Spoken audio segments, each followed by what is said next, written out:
то, що ви робите для мене зараз, це означає просто, що якщо людина хоче, якщо людина добре себе буде показувати, то його буде підтримувати. І мене, знаєте, я дуже щасливо, що ви мене так підтримуєте, тому що є така стереотип дуже огромний, яке люди дуже путають багато на світу колись. Казали, що в Україні расизм і такі є, багато типу расизму в Україні.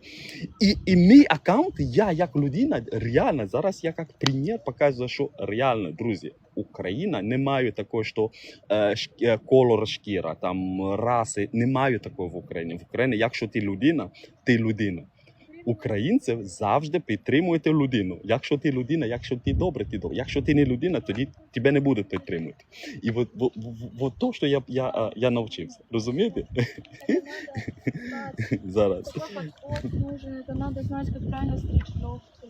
Какой шампунь подойдет.